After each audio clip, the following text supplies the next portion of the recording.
আসসালামু আলাইকুম। নতুন আরও একটি ভিডিওতে আপনাদের স্বাগতম। দর্শক, আপনারা দেখতে পাচ্ছেন যে বিলের মাঝখানে একটি ত্রাপল দিয়ে একটি ঘর তৈরি করছে। আসলে ঘরটা কেন তৈরি করছে এই ব্যাপারে আপনাদেরকে এই ভিডিওতে বলবো। দর্শক, এই ঘরটি তৈরি করার কারণ হচ্ছে আমারই এক কাকা 10টি ছাগল এবং 2টি পাঠা লালন পালন করে। তো এখন যেহেতু বর্ষার সিজন, আষাঢ় মাস বলতে হচ্ছে বৃষ্টির খেলা, সবসময় বৃষ্টি থাকে। এই বৃষ্টির কারণেই ছাগল বাইরে গিয়ে ঘাস খেতে পারে না। তো এখন একটু মোটামুটি একটু খরা আছে আজকে, তো এই কারণে উনি ছাগলগুলোকে আমাদেরই বিলে নিয়ে ঘাস খাওয়ার জন্য দিয়ে আসছে। তো উনি হয়তো বা চিন্তা করছে যে বিল থেকে বাড়ি একটু দূর, যে বৃষ্টি আসলে যে ছাগল বাড়িতে যাইতে যাইতে ভিজে যায়, এবং বর্ষাকালে যদি ছাগল ভিজে যায় তাহলে মনে করেন ছাগলের অনেক ধরনের রোগবালাই বা ঠান্ডা নিউমোনিয়া হয়ে যায়। এই কারণে উনি এক চিন্তা করছে, যদিও বৃষ্টি আসে তাহলে ছাগলগুলো যে দ্রুত এই ঘরটির নিচে আসিয়া আশ্রয় নিতে পারে, এই কারণে এই ঘরটি করা হয়েছে। তো আসলে সব ছাগল কিন্তু বিলে নেমে ঘাস খায় না। তো আসলে আমাদের দেশি ব্ল্যাক বেঙ্গল ছাগলই একমাত্র তারা বিলে নেমে ঘাস খাইতে পারে। তাদের একটু রোগ প্রতিরোধ ক্ষমতা একটু বেশি। তো আপনাদেরকে দেখাবো যে কীভাবে ছাগলগুলো বিলে নেমে ঘাস খায়। দর্শক দেখুন, আমাদের এই কাকার এই ছাগলগুলো, উনি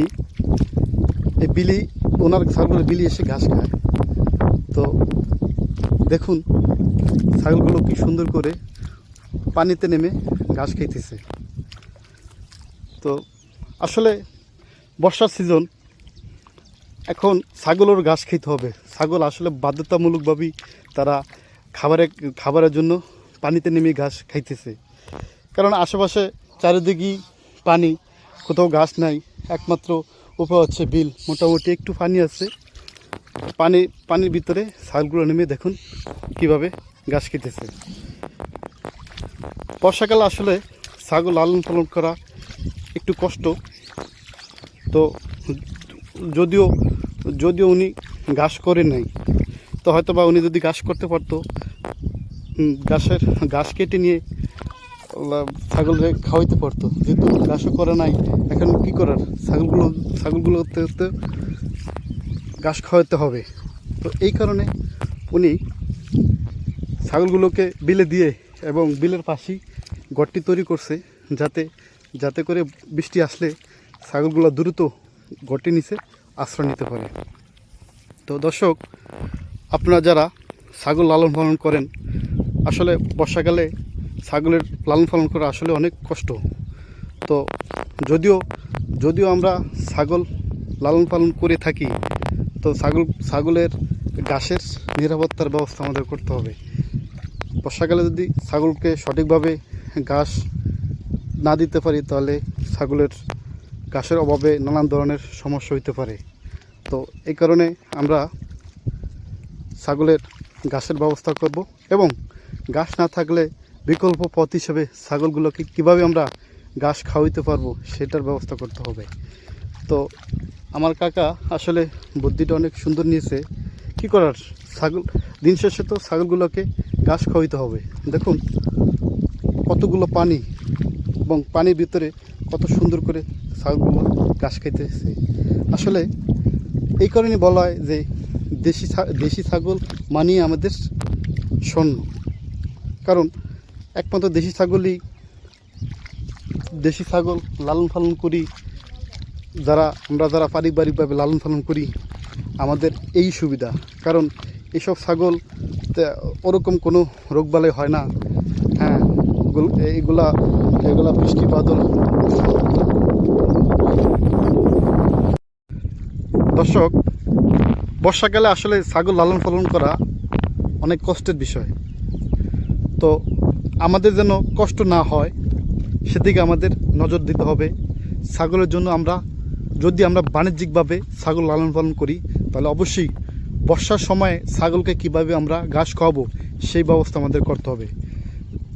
অবশ্যই ছাগলের জন্য ঘাস লাগাইতে হবে এবং ছাগলকে ঘাসের সাথে সাথে ছাগলগুলোকে সঠিক পরিমাণে দানা দিতে হবে। যদি এমনিতেই বর্ষার সিজন ছাগলের অনেক পুষ্টির অভাব থাকে, তো আমরা পাশাপাশি ঘাসের সাথে যদি আমরা তাদেরকে দানাদার খাবারও ব্যবস্থা করতে পারি, তাহলে ছাগলের পুষ্টিহীনতা দূর হবে। তো ছাগলগুলো দেখুন কত সুন্দর করে ঘাস খাইতেছে। তো আসলে তাদের পেটে খিদা, দিন শেষে তাদের ঘাস খাওয়ানো। এখন পানি হোক, বর্ষা হোক, খরা হোক, তাদের ঘাস খেতে, কারণ এটা ছাড়া তাদের বিকল্প কোনো পথ নাই। তো আমার কাকার সাথে কথা বলছিলাম, উনি বলছে যে বাবু, আমি চিন্তা ভাবনা করছি বাণিজ্যিকভাবে খামার শুরু করব।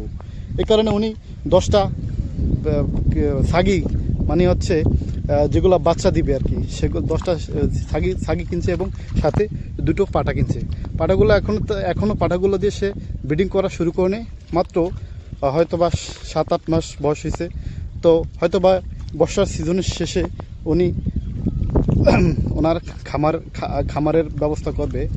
এই কারণে হয়তো বা উনি নিজে একটু শিখতেছে যে আসলে কিভাবে ছাগল লালন পালন করতে হবে। এই কারণেই হয়তো বা তার এই ব্যবস্থা নেওয়া। তো দেখা যাক পরবর্তীতে কি হয়। বর্ষাকাল ছাগলের জন্য আসলে একটা অভিশাপ, কারণ বর্ষাকালে যদি ছাগলকে সঠিকভাবে খাবার দাবার ব্যবস্থা না করা যায়, তাহলে ছাগলের অনেক ধরনের রোগ বর্ষাকালেই হয়।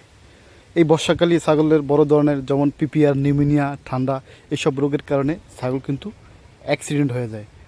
তো আমরা যাতে বর্ষাকালে ছাগলের সঠিকভাবে তাদের খাওয়ার ব্যবস্থা করতে পারি, সেই ব্যবস্থা নিতে পারলে আমাদের আর পরবর্তীতে কোনো সমস্যা থাকে না। তো বর্ষাকাল আমাদের সবসময়ই ছাগলের জন্য। আমার এই ভিডিও যদি আপনাদের ভালো লাগে, তাহলে অবশ্যই আমার এই চ্যানেলটিকে সাবস্ক্রাইব করবেন এবং পাশের বেল আইকনটি বাজিয়ে দিবেন। আজকে এ পর্যন্ত, সবাইকে ধন্যবাদ। আসসালামু আলাইকুম।